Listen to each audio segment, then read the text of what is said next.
Yo tout le monde, j'espère que vous allez bien, je suis de retour, ça y est, enfin après 3 mois d'absence, on démarre dans quelques secondes, on attend que tout le monde. J'espère que vous allez très bien, on va parler de certaines actualités et de qu'est-ce que j'ai fait pendant ces 3 derniers mois. Vous allez voir que j'ai pas mal remodelé mon mindset et j'ai pas mal essayé de penser à autre chose, etc. Enfin bref, vous allez voir. Je vous avoue qu'après 3 mois sans avoir fait de live, j'ai un tout petit stress. Il y a des choses qui vont se passer, notamment le fait que maintenant je mette ma caméra, et oui, comme... Si vous m'avez suivi depuis un an, normalement, vous saviez que j'avais pas mis ma cam, mais du coup, voilà, bon, le suspense, il va plus beaucoup durer, et du coup, mesdames et messieurs, voici mon visage en exclusivité. Bonjour à tous, j'espère que vous allez très bien. Ça y est, nouvelle saison, nouveau décor, nouveau tout, voilà, on essaye d'amener de la qualité à fond. Et donc voilà, j'espère que le live va vous plaire. Mesdames et messieurs, bienvenue sur YouTube aussi, bien évidemment, bienvenue à vous. Mais voilà, n'hésitez pas à vous abonner, à lâcher un petit like, à même pourquoi pas partager cette vidéo. Donc, pour ceux qui me connaissent pas, pour ceux qui ne regardaient pas les lives avant début juin à peu près, moi, c'est Alex, j'ai 20 ans, je suis monteur Crypto Future, bien évidemment, et aussi de Junior Roman, du coup. Je suis motion designer et je suis aussi fan de crypto, de nouvelles technologies, de géopolitique, d'actualité, enfin bref. Je suis même aussi très curieux, donc si vous voulez lancer des sujets dans le chat, n'hésitez pas, il n'y a pas de souci, on est là pour discuter, c'est pas un live strict où on doit faire ci, on doit faire ça. Je suis vraiment déter pour revenir faire des lives cette année avec vous, je suis vraiment très chaud. Donc voilà. Pour ceux qui veulent voir un résumé de ce qui s'est passé durant mes 3 derniers mois, qui veulent en apprendre plus sur moi ou quoi, je vous mets le lien directement pour YouTube dans la description de la vidéo de ma chaîne YouTube où j'ai sorti une vidéo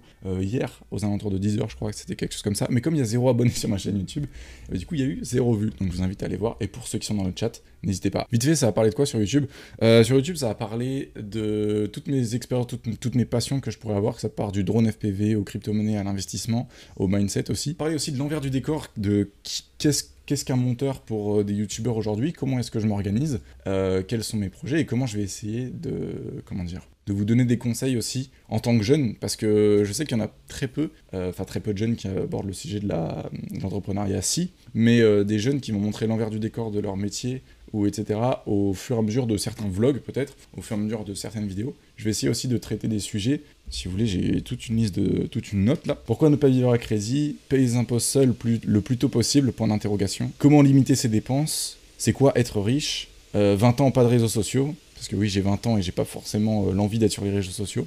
La vie d'un monteur. Créer au lieu de consommer. 2 semaines sans travail, là c'est une story time parce que je suis parti en Suisse durant cet été. Mon rapport aux études, les cryptos changeront le monde, point d'interrogation. Enfin voilà, des trucs qui sont assez, pas global, mais qui sont plus dans la voie de l'investissement, des crypto-monnaies, etc.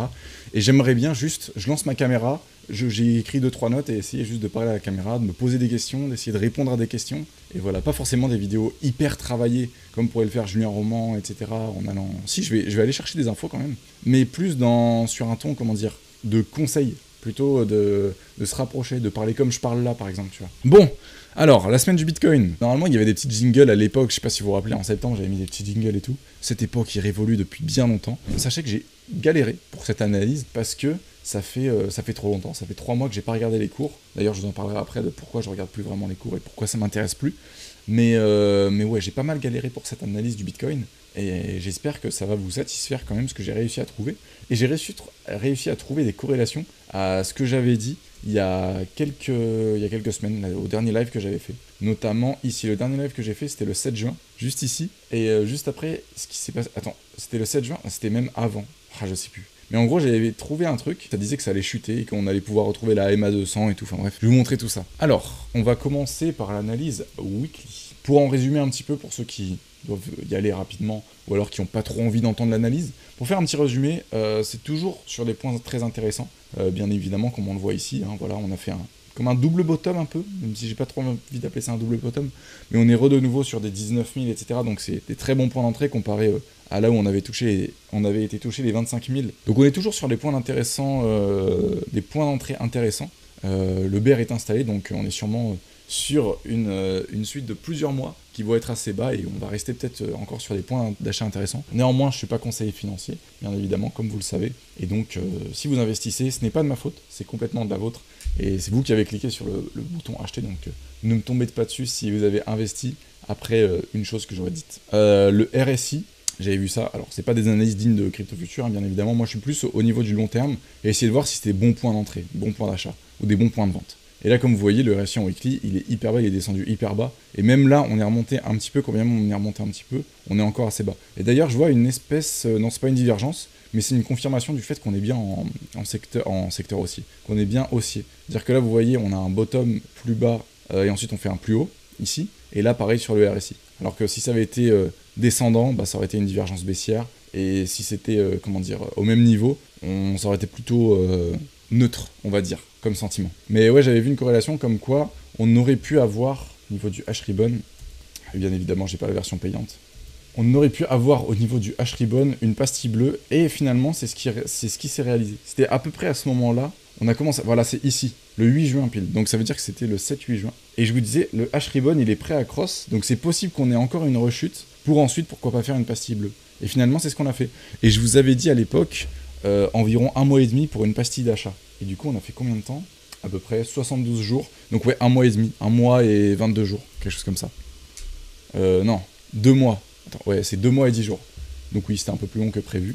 Mais au final, on a quand même eu cette pastille bleue d'achat. Et je vous rappelle que cet indicateur, à chaque fois qu'il nous donne des pastilles bleues, c'est toujours hyper bon. D'ailleurs, c'est Mathéo qui me l'a montré. De toute façon, tout ce que je vous montre, c'est à peu près c'est Mathéo qui me le donne. Ensuite, au niveau du daily, comment ça se passe? Ah oui, gros rejet sur la tendance. C'est vrai que là, on a cross cette tendance. Vous voyez la grande tendance long terme qui prenait presque le top ici au niveau de janvier 2018. Ensuite, on a pris les bottoms ici des plus bas de cet été. Et au final, on a fait un gros rejet sur la tendance. Ça, c'est très pertinent, ce que j'avais dit à l'époque. J'aurais bien aimé faire un live 2 ou 3 semaines plus tard pour montrer un petit peu que j'avais raison. Mais bref, le but, comme on se dit, c'est pas d'avoir raison, c'est d'être gagnant sur le marché, d'avoir un max de scénarios dans la poche. Le MACD, en plus, il crossait à la baisse. Donc ça pouvait annoncer justement un retournement de tendance, même si le MACD, il n'est pas forcément toujours positif. Mais là, à ce moment-là, il était en mode cross. Et donc c'est ce qu'on a fait après, on a vraiment bien cross derrière, et puis on s'est repris après petit à petit. Et puis là, j'ai l'impression qu'on est en train de se reprendre pas mal. Et en monthly, on est toujours sur un bon point d'achat, notamment sur le RSI, parce qu'on est au même niveau, même plus bas encore que 2018 et 2015. Donc voilà, toujours un super bon point d'achat les gars, si vous devez acheter aujourd'hui du Bitcoin, et que vous n'avez pas encore commencé à acheter du Bitcoin, faites-le maintenant, vraiment. Vous pouvez le faire maintenant, en DCA, c'est-à-dire que vous commencez à acheter maintenant, et puis vous achetez une certaine somme tous les mois. Comme ça, vous ne regardez pas le cours, ça vous empeste pas la vie, et puis vous pouvez tout simplement continuer vos activités tout en continuant d'investir régulièrement. Ça, c'est le plus important. Donc voilà, la petite analyse qui est terminée, et maintenant on va passer sur le sujet, un sujet vraiment que je voulais vous parler, qui me tient à cœur, de ce que j'ai fait pendant cet été. Je voulais parler surtout du mindset, de mon mindset, de comment j'ai essayé de me forger un mindset, et comment ma manière d'investir a complètement changé. C'est-à-dire qu'en gros, ma manière d'investir elle a complètement changé, c'est pour ça qu'aujourd'hui j'ai du mal à analyser. C'est parce qu'en gros, je suis en mode, maintenant, j'arrête de regarder vraiment le cours tout le temps, tous les jours, et je suis plus en mode, je vais regarder le fond, et je vais essayer de me forger un esprit. Là, j'ai commencé à lire le livre L'autoroute du millionnaire, ouais c'est ça, L'autoroute du millionnaire de MJ DeMarco. J'ai commencé il y a à peu près 2 semaines, je suis à la moitié du livre là, et c'est hyper intéressant. Il parle des 3 voies différentes qu'il y a dans la vie. Le trottoir, la voie lente et la voie rapide. Pour ceux qui l'ont lu, vous savez de quoi je parle. Mais en gros, il expliquait qu'en gros, la voie lente, la voie de l'investissement par la bourse, la voie de l'investissement périodique, notamment faire du DCA, etc., c'est vraiment la voie lente d'enrichissement. En gros, il explique qu'il n'y a aucun mec de 25 ans ou de 30 ans qui est devenu millionnaire parce qu'il vous a dit ouais, j'ai investi en DCA, putain, je suis millionnaire maintenant. C'est pas possible. C'est pas possible d'être... Tu peux être libre financièrement à un certain moment, mais pas en ayant investi les 10% de ton salaire tous les mois périodiquement, tu vois. Donc il explique comment passer par l'autoroute, la voie rapide, pour pouvoir augmenter ses revenus hyper vite. Enfin bref, voilà, j'ai fait un bref résumé. Il parle aussi de la prise de décision, la prise de choix, etc. Pour l'instant, je suis qu'à la moitié, donc du coup j'ai pris des notes, je vais juste les lire. Pendant ces 3 mois, je me suis éloigné des marchés, et du coup ma manière d'investir, elle a complètement changé, comme je vous l'ai dit. Moi, je suis plus aujourd'hui en mode, je vais me construire un mindset, parce que je pense avoir assez de connaissances sur la blockchain, sur pourquoi je sais que ça va révolutionner le monde, etc., pour me dire, je sais que c'est un actif qui va forcément augmenter, je sais pas quand, je sais pas comment, et j'ai pas envie de me prendre la tête à me dire, pendant des heures et des heures, alors là, ça va augmenter parce que le RSI, il est à tel nombre, et du coup, dans quelques semaines, ça va augmenter potentiellement, du coup, je vais prendre un levier x10 pour faire 1 million de bénéfices. Non, je suis pas vraiment dans cette optique-là. Après, si vous l'êtes, tant mieux, il n'y a pas de souci et tout. Moi, je sais que Alan, par exemple, il gagne bien sa vie sur les marchés. Même Mathéo, il gagne bien sa vie sur les marchés. Il fait des bons trades. Mais moi, je suis pas du tout dans cette optique-là. Je suis pas du tout un mec comme ça parce que je sais dans tous les cas que le marché, je vais le subir. Et du coup, aujourd'hui, bien évidemment, j'ai été influencé par la lecture du livre. Mais je préfère créer de la valeur à partir de rien ou de pas grand chose et pouvoir faire augmenter ça au maximum, et ça pourra peut-être me faire augmenter mes revenus plus rapidement qu'au niveau de la bourse, plutôt qu'en essayant de subir un marché qui dans tous les cas en fera qu'à sa tête et potentiellement me fera pas gagner d'argent pendant plusieurs mois. Pour vous expliquer, par exemple, j'ai commencé un investissement au début du mois de juillet sur le BCI10 sur Bitpanda, sur les conseils d'un de mes modérateurs. En gros, il me disait, tiens, sur Bitpanda, tu peux investir sur tout le top 10 d'un seul coup, un actif qui s'appelle le BCI 10, il y a le BCI 25 aussi, et le BCI 50, ou BCI 5, je sais plus. En gros, c'est les top 10, top 25, top 50, sur lesquels vous pouvez investir. Et en fait, ça investit, par exemple, 30% dans l'ETH, 30% dans le Bitcoin, 15% dans le BNB, et puis ensuite, tous les autres, ils investissent des petites parts, des 10%, des trucs comme ça. Et donc moi je mets 100 € par mois là-dessus, donc 25 € par semaine, parce que c'est mieux d'avoir des petits délais. Et le minimum c'est 25 €. Je pouvais pas faire, par exemple, je pouvais pas faire du 3 € par jour, même si j'aurais bien voulu. Mais voilà, du coup toutes les semaines je mets 25 €. Je mets pas beaucoup parce que j'essaye de voir un petit peu comment ça fonctionne. J'essaye de voir un petit peu comment ça évolue. Et puis je garde aussi un peu d'argent de côté. Et du coup, ça m'a fait gagner pas mal d'argent à un moment. Je crois que j'étais à plus 50% à un moment de bénéfices. Enfin bref, c'était vraiment une dinguerie. Pour tout vous dire, je suis à moins 5% je crois de déficit. Pas loin en tout cas. Mais pour vous dire qu'en gros, à un moment ça peut me rapporter beaucoup, à un moment ça peut ne plus me rapporter. Cette histoire. Donc au final, moi ce que je cherche, c'est plutôt avoir des rendements qui seront tous les mois plutôt gagnants. Voilà. Donc c'est pour ça que je me suis aussi forgé ce truc. Parce que pour MJ Demarco, le mec qui a écrit le livre, pour lui il faut plutôt créer un processus, prendre un système en gros, l'optimiser, l'automatiser potentiellement, pour que tes bénéfices nets y rentrent de plus en plus. Par exemple, il explique qu'il a créé un site, je crois, d'échange de services entre limousines. Genre en mode, il y en a qui postent des annonces pour des limousines, il y en a d'autres qui viennent pour acheter des services, et lui je crois il prenait sûrement une commission ou un truc comme ça. Et du coup il expliquait qu'en gros il voulait optimiser ce processus, et qu'un jour en fait on lui a racheté son site, qu'il a accepté, et qu'au final il s'est rendu compte que c'était vraiment ça la vraie création de valeur à fond quoi. Parce qu'en fait pendant peut-être 10 ans, pendant 5 ans ou 10 ans tu vas créer une entreprise où tu vas créer vraiment un processus et tout, qui va être fignolé petit à petit, pour au final arriver à soit un moment où on va te racheter ton entreprise, soit un moment où en fait ton business il va... enfin ton business, j'aime pas utiliser le mot business, mais en gros, ton activité, elle va tellement augmenter que tes bénéfices nets, ils seront tellement gros que tu vas pouvoir te payer énormément. Et donc voilà. Plutôt qu'un marché où tu investis en bourse et tu subis en gros, et tu n'y touches pas. Alors il est pas du tout contre le marché, il dit juste qu'en gros, ce qui est intéressant avec les intérêts composés, c'est quand tu as des grosses sommes. Par exemple, justement, tu fais des bénéfices nets records, tu vois, à la fin de l'année, je sais pas, tu as ramassé 100 000 ou 200 000 ou 300 000 $, même des millions, tu vois. Et ben, si tu le mets à 10% par exemple, si tu mets 1 million à 10% au niveau de la bourse, et ben tes revenus, tu peux directement les toucher et directement les utiliser. Donc c'est encore un effet de levier, entre guillemets. Enfin, c'est pas vraiment un effet de levier, mais c'est plus pour avoir encore plus d'argent que tu n'auras... en gros, tu réinvestis ce que tu as gagné dans ton entreprise dans les marchés, et là, ça peut te créer des doubles revenus, tu vois. Et donc voilà. Par contre, avoir juste un revenu en investissement 100 $ par mois, ils trouvent pas ça rentable. Ils trouvent pas ça viable. C'est pas possible. Voilà, c'est un petit peu mon mindset que j'ai aujourd'hui. Et c'est pour ça que ma manière d'investir, elle est strictement différente. C'est-à-dire qu'avant, je regardais beaucoup les analyses techniques, et je me disais, tiens, c'est un bon point d'achat et tout, go, let's go.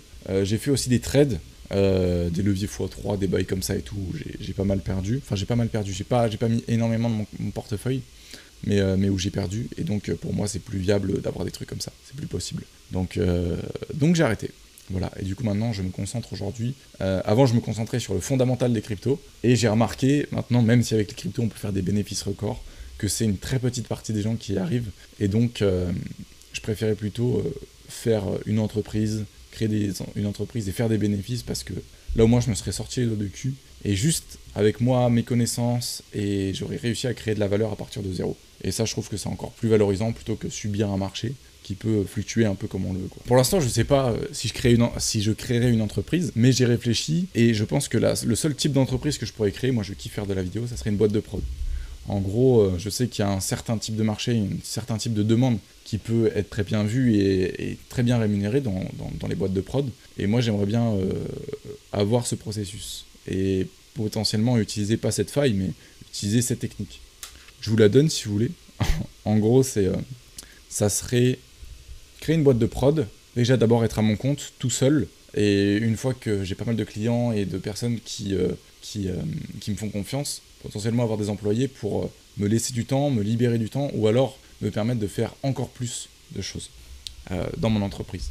Et en gros, mon business model, j'aime pas le mot business, ça m'énerve le mot business, mais en gros, mon activité modèle, mon business model, bref, comment je ferais, ça serait en gros au début me faire un portfolio sur... Ah oui, j'ai pas expliqué aussi dans quel domaine je voulais, ça serait dans l'immobilier de luxe. Alors de base, je pense aller voir, pas des promoteurs, mais des mecs qui ont par exemple des chambres d'hôtes ou des trucs comme ça assez luxueuses, indépendants, tu vois, pas dans des grands groupes.